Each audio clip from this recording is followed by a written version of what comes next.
Olá, sejam bem-vindos a mais um programa Orando pela Cidade. Para você se juntar a nós para orar pelos problemas da sua cidade, da nossa cidade. E hoje nós vamos falar sobre consumismo e como ele pode prejudicar a nossa vida se feito da maneira incorreta. Ó, presta atenção, se feito da maneira incorreta, né? E com certeza muita gente vai gostar de trabalhar esse ponto, né? As mulheres principalmente. E a Bíblia fala de consumismo também, sabia? Falando em Bíblia, vamos ver antes 2 versículos com os quais nós podemos facilmente refletir sobre como está a nossa vida de consumismo. Vamos ver. Ora, os que querem ficar ricos caem em tentação e cilada, e em muitas concupiscências insensatas e perniciosas, as quais afogam os homens na ruína e perdição. Porque o amor do dinheiro é a raiz de todos os males, e alguns, nessa cobiça, se desviaram da fé e assim mesmo se atormentaram com muitas dores. 1 Timóteo 6, 9 a 10. Todas as coisas me são lícitas, mas nem todas as coisas convêm. Todas as coisas me são lícitas, mas eu não me deixarei dominar por nenhuma delas. 1 Coríntios 6, 12. Que coisa linda, né? Nesses 3 versículos a gente já consegue tirar uma lição, né? Umas lições sobre como nós devemos conduzir a nossa vida de consumismo, né? E agora vamos então ver uma prévia da nossa conversa de hoje que nós tivemos com o pastor Arival Dias Casimiro falando sobre esse tema. Vamos lá. Consumismo é uma coisa que nos domina mesmo, né? Sim. Se nós não tivermos autocontrole, se a gente não tiver percepção de que não devemos gastar mais do que a gente ganha para não criar outros problemas, o consumismo de fato é uma coisa muito atraente e muito provocante, né? Sim. Eu creio que você deve falar um pouco mais sobre isso aí, que você fez uma pesquisa profunda aí sobre esse assunto. Mas o grande problema é que o discurso publicitário, ele cria em nós necessidade que nós não temos. É verdade. E ele começa, através de uma persuasão, né, da linguagem, né, criar algo, uma necessidade que eu não tenho. Ou então dizer para mim que eu serei mais feliz, né, se eu possuir aquele objeto, né? Exatamente. É uma coisa muito interessante. Eu creio que quem começou a trabalhar isso no início do século XX foram as grandes empresas americanas. Eu me lembro que no início do século XX, né, os americanos não gostavam muito de escovar dentes, né? E aí uma grande empresa começou a trabalhar isso e fez uma campanha publicitária. Em 20 anos depois, todo mundo estava escovando dente 4, 5 vezes por dia, né? Cada campanha publicitária. Olha só. Quando é um assunto assim, é muito bom. Agora, quando o assunto é necessidade supérflua, né? Quando você começa a gastar e a querer comprar algo que você não precisa e acumular isso, é uma coisa muito triste. Se você acha também que esse problema só acontece fora da igreja, saiba que não é assim não, né? Na igreja também existem pessoas que lutam com dificuldades de administrar de forma saudável o consumismo, né? Vamos ver o que o pastor Arival nos fala sobre isso? Na igreja nós tivemos já alguns casos de pessoas que procuraram aconselhamento pastoral e aconselhamento psicológico justamente para tentar resolver esse assunto porque o consumismo, ele tem um pano de fundo que é o comprar compulsivamente, né? A pessoa, ela compra por impulso, ela não reflete, ela não calcula, ela vai. E é muito interessante porque o universo feminino, ele é muito explorado nisso, né? Geralmente muito. A mulher diz, eu estou triste, então eu vou ali no shopping, aí compro uma blusinha, compro uma coisa. E gosta, e depois... Gosta, e diz que melhora, né? E que perigo, hein? Nós sermos enganados por essas falsas sensações de alívio, já pensou?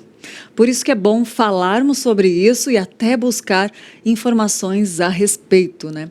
E falando em informações, você sabia que tem uma doença do consumismo compulsivo que faz a pessoa buscar o prazer por meio da aquisição de diversos produtos apenas pela sensação de comprar algo? Essa doença se chama oneomania, a doença do consumo compulsivo. E tem mais.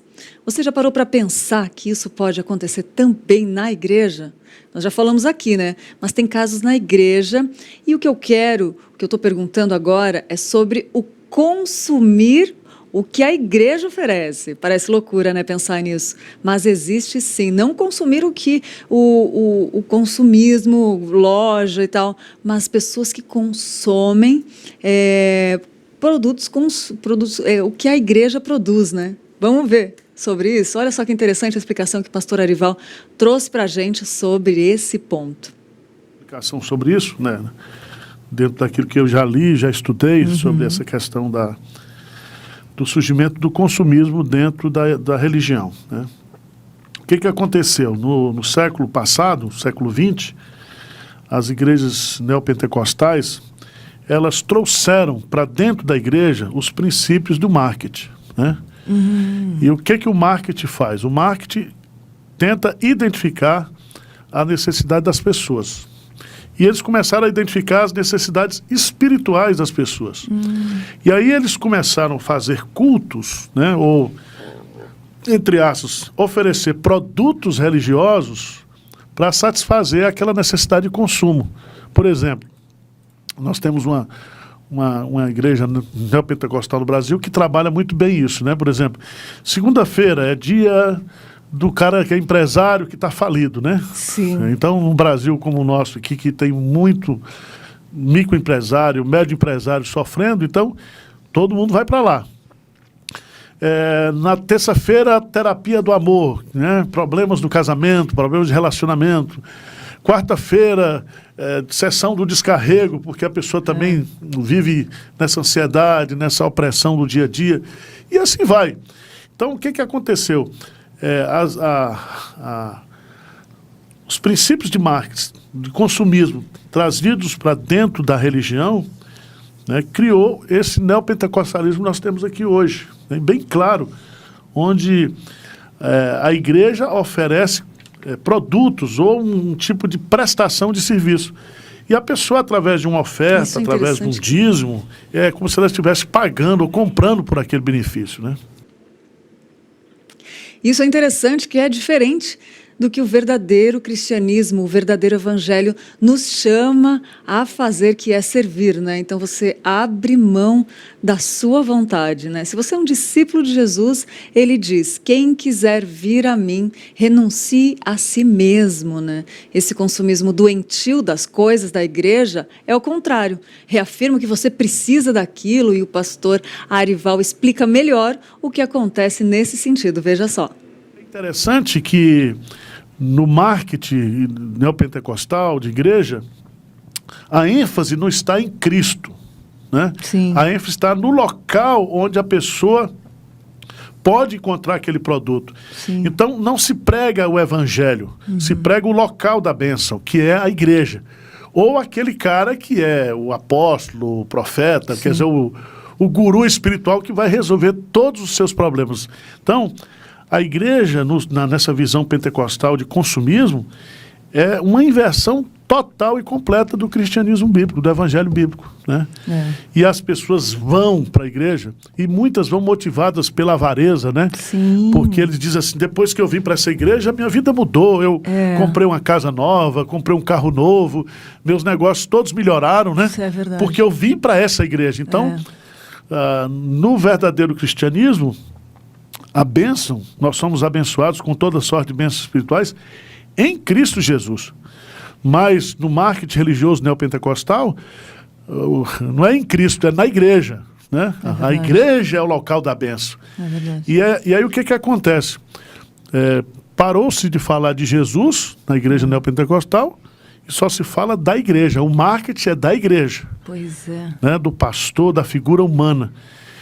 E Dessa maneira, a igreja, nessa visão do consumismo, ela se torna um balcão de serviço, uma prestadora de serviço que atende consumidores religiosos, que têm necessidades espirituais, emocionais, e a igreja, então, ela muda o seu foco, ao invés de ser teocêntrica, ela se torna antropocêntrica.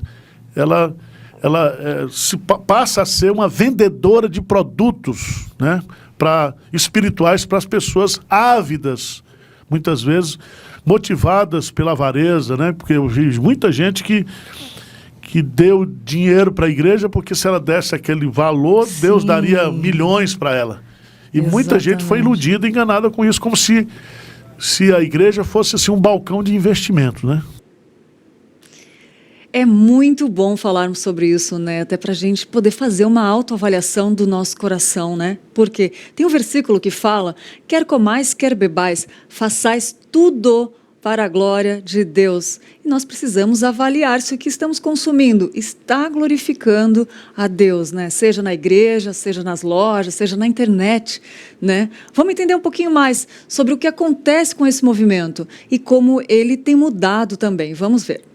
Agora, você tem que entender que nem todo mundo tem essa maturidade, né?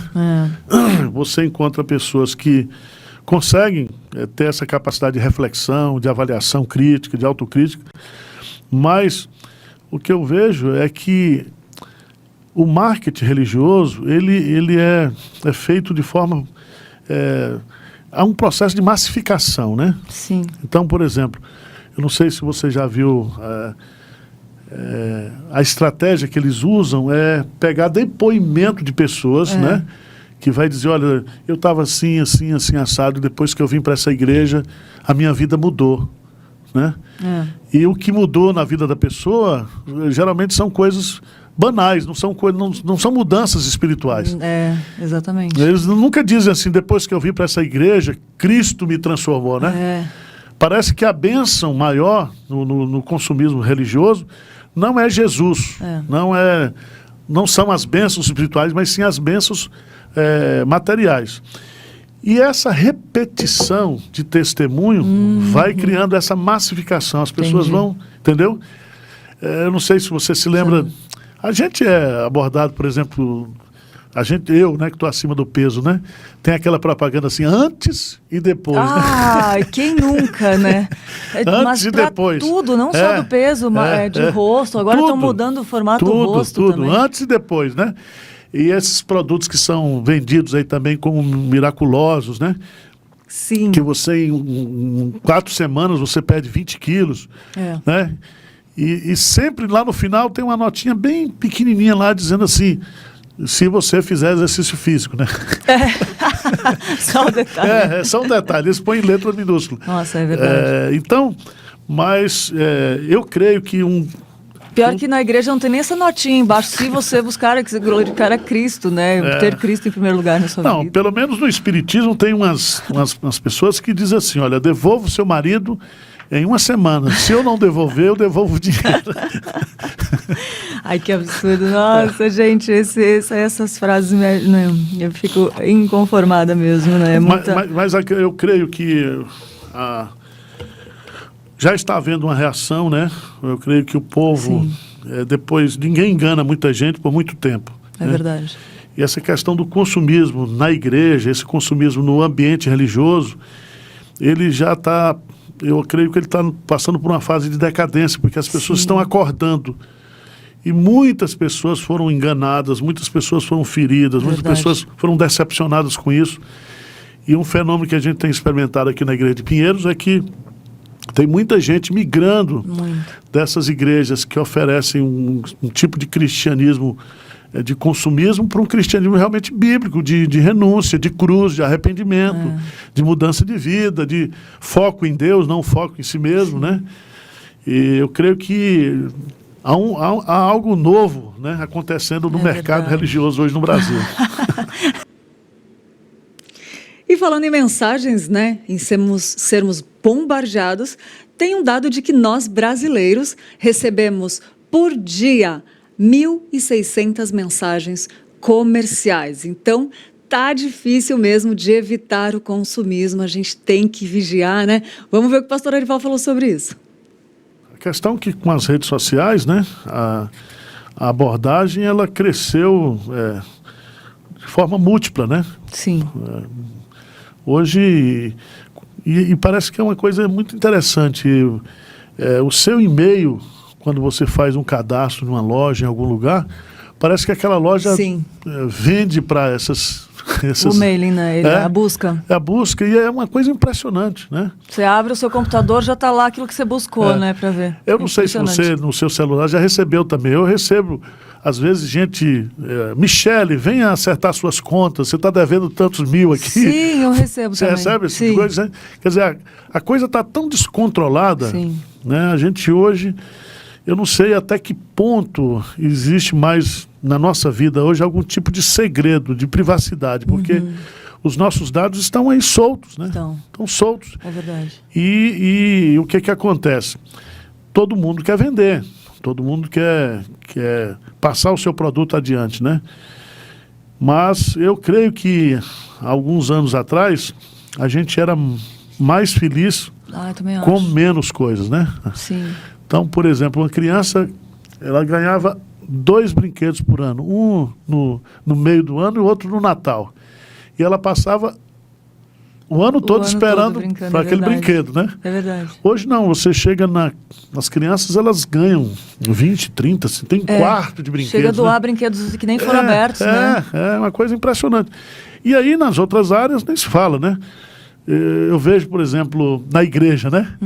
Na igreja tem gente que tem 20 bíblias de estudos, né? Sim. Tem a Bíblia do John MacArthur, tem a Bíblia Vida Nova, tem a Bíblia de Genebra, parece que fazer coleção de Bíblia.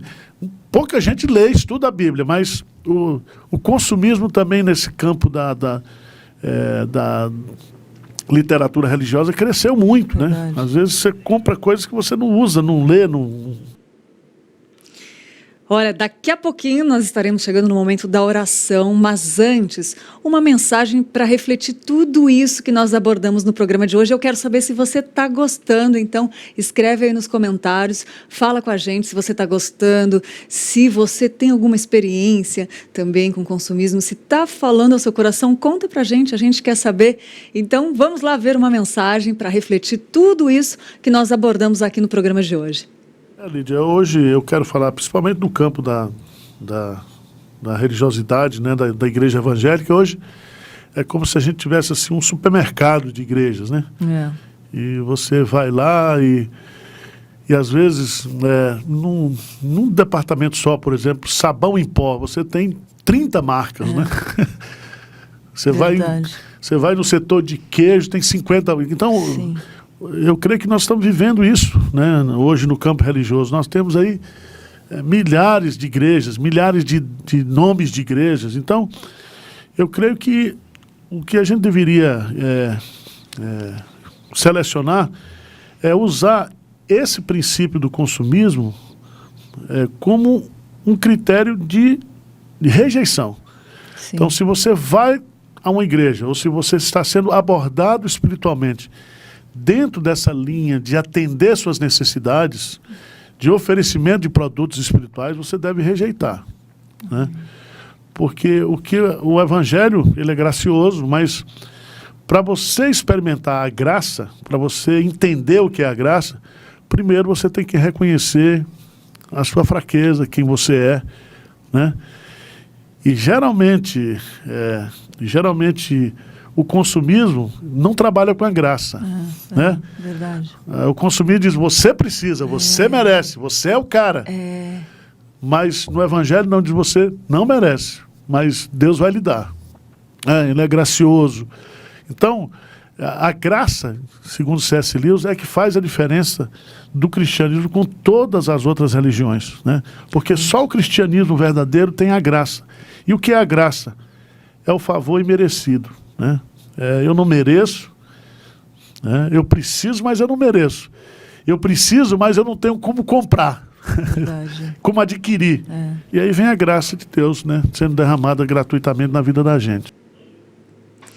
Que mensagem, né? Vamos então ao momento mais esperado do nosso programa, que é a oração. Como é gostoso poder orar, né? E orar pelos nossos problemas, saber que tem um lugar seguro onde nós podemos depositar nossas orações, né? Eu convido você agora para se juntar a nós nesse momento em oração por esse problema, que é um problema a ser pensado, a ser avaliado, autoavaliado no nosso coração, tá bom? Vamos nos juntar agora em oração, então, por esse problema. Vamos orar. Senhor Deus, nós te louvamos porque, apesar de todas as nossas fraquezas, de nossos pecados, vícios, inclinações erradas do nosso coração, mas o Senhor é gracioso e o Senhor não é alguém que está querendo vender um produto para nós para trazer satisfação momentânea, prazer instantâneo. Pelo contrário, nós te louvamos porque, apesar de todas as nossas fraquezas, o Senhor nos deu o melhor do Senhor, que foi Cristo Jesus. E que cada um aqui, ó Deus, possa ser convencido pelo Espírito Santo de que precisamos de um relacionamento mais profundo, de uma compreensão mais exata da graça de Deus em Cristo Jesus. Pai, sabemos que o Senhor é o nosso Pai celestial e o Senhor há de suprir cada uma das nossas necessidades. Então nós, tendo o Senhor como nosso pastor, nada nos faltará, nada daquilo que nós precisamos para viver, para sermos felizes nessa vida, nos será retido, Senhor. Ajuda-nos a suportar as pressões, as tentações, as provações dessa vida. Ajuda-nos, ó Deus, a vencer o consumismo, quer no campo material, quer no campo espiritual, e dá-nos equilíbrio, autodomínio. E como foi colocado aqui nesta manhã, que o Senhor possa nos dar discernimento daquilo que é lícito e daquilo que convém para cada um de nós. Continue abençoando a nossa cidade, continue abençoando, ó Deus, a nossa população, as nossas autoridades constituídas, que o Senhor dê paz para a nossa cidade. Esta é a nossa oração em nome de Jesus. Amém. Amém. Que programa abençoado, né, gente? Eu espero que você tenha sido edificado, que a sua vida também tenha sido edificada nesse programa, né? E que Deus nos ajude a honrá-lo em tudo, inclusive no que nós consumimos, né? Obrigada pela sua companhia e até o próximo programa. Eu espero por você. Que Deus abençoe.